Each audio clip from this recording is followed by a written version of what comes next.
Bien-aimés de Dieu, bonne fête de l'Assomption. Appelée Dormition selon l'appellation grecque dans les plus anciens livres liturgiques, la fête mariale du 15 août reçoit le nom d'Assomption vers la fin du 8e siècle. La plus populaire des fêtes mariales n'a pas suscité d'adhésion théologique immédiate, au point qu'il faut attendre le pape Pie XII pour que soit proclamé solennellement le dogme de l'Assomption de Marie en 1950. Voici ce qui est dit. Nous affirmons, nous déclarons et nous définissons comme un dogme divinement révélé que l'Immaculée Mère de Dieu, Marie toujours vierge, après avoir achevé le cours de sa vie terrestre, a été élevée en corps et en âme à la gloire céleste. Ceci signifie que Dieu a préservé de la dégradation du tombeau le corps qui avait porté son propre Fils Jésus-Christ et mis au monde l'auteur de la vie. Mais cette vérité de foi sur l'élévation corps et âme de Marie dans la gloire du ciel est déjà célébrée au IVe siècle à Antioche et au Ve siècle en Palestine. L'Assomption est différente de l'Ascension. L'Assomption, c'est le Christ qui élève sa mère, alors que l'Ascension, c'est le Christ lui-même qui s'élève. La Vierge Marie est élevée dans la gloire du ciel, corps et âme, par son Fils. Elle est ainsi parfaite image de l'Église. Le Concile Vatican II, dans sa constitution dogmatique Lumen Gentium sur l'Église, en son numéro 66, précise la nature et le fondement du culte de la Sainte Vierge. L'Église honore à juste titre, il y a écrit, d'un culte spécial, c'est que la grâce de Dieu a fait inférieure à son Fils, certes, mais supérieure à tous les anges et à tous les hommes, en raison de son rôle de mère très sainte de Dieu et de son association au mystère du Christ. Ne l'oublions jamais, la mariologie est essentiellement christocentrique. Les lectures qui sont proposées à notre méditation mettent en lumière tellement de vérités, mais je voudrais me contenter d'y faire ressortir comment en Marie, le modèle de l'Église, nous retrouvons les trois vertus fondamentales de la vie chrétienne, la foi, l'espérance et la charité. À travers Marie, la femme de l'Apocalypse, la fiancée du psaume, la servante de l'Évangile, l'exemple de ces trois vertus profondes nous est donné. Commençons par « Heureuse celle qui a cru la foi ».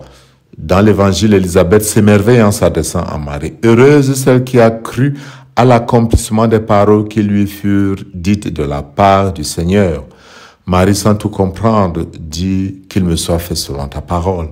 Cette foi totale, cette disponibilité à Dieu, cette confiance absolue en Dieu est le point de départ de toute vie chrétienne.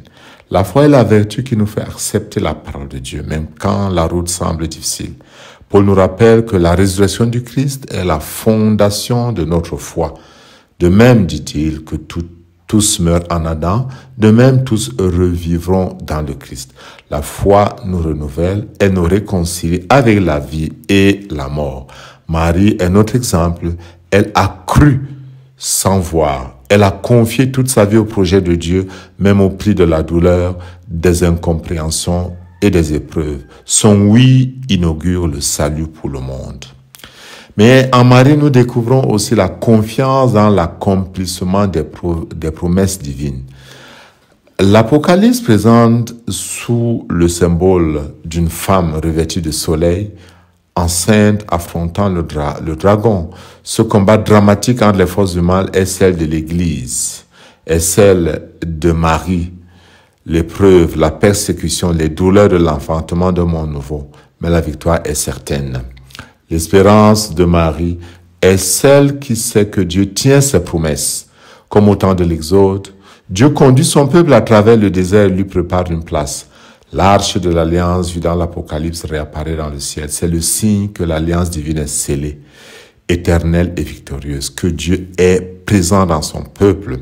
Cette espérance est humble et fervente, exprimée dans le Magnificat où Marie proclame « Sa miséricorde s'étend d'âge en âge et il relève Israël son serviteur. » L'espérance chrétienne n'est jamais illusion, mais une force vive, une attente assurée dans l'accomplissement du projet de Dieu. L'espérance s'enracine dans cette attente vigilante que nous enseigne Jésus dans l'Évangile. Restez en tenue de service vos lampes allumées. Veillez, ce n'est pas simplement attendre, c'est un appel à une espérance active, joyeuse et préparée. C'est agir comme si tout dépend de moi, mais en même temps, prier comme si tout dépend de Dieu. En Marie, nous voyons également la vie manifestée par le service et la joie donnée. Elle s'en alla avec empressement vers la montagne dans la maison d'Élisabeth. La charité et la vertu que Marie manifeste concrètement en partant aider sa cousine Élisabeth enceinte elle aussi, mais 6 mois primipare d'un âge avancé. Elle ne demeure pas dans la contemplation seule, mais elle agit. Sa charité est don de soi, sa charité est service actif et sa charité porte la joie.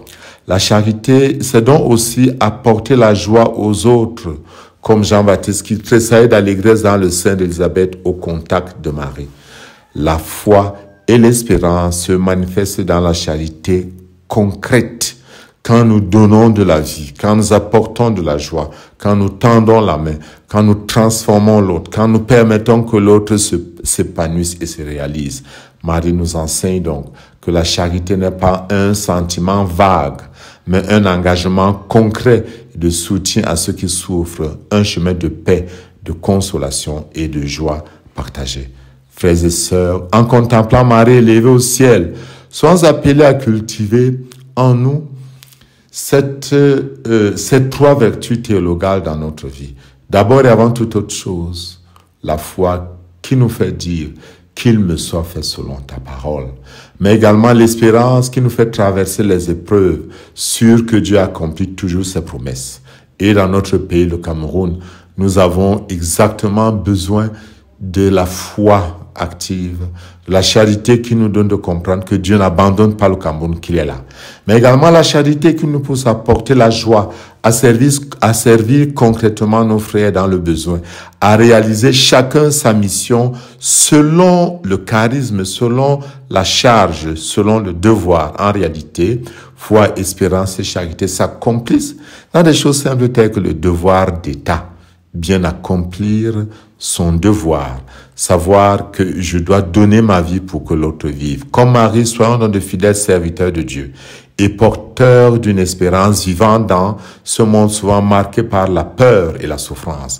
Comme Marie, chantons avec joie notre Magnificat, parce que notre Dieu est grand et fidèle et qu'en lui seul réside notre vie vraie et éternelle. Oui, c'est vrai.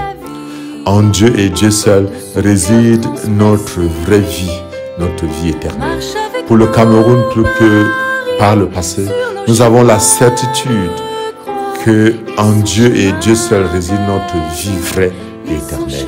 Notre espérance doit nous pousser à prier avec ferveur, tout en agissant.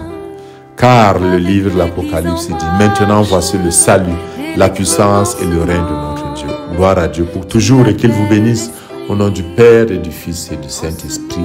Amen.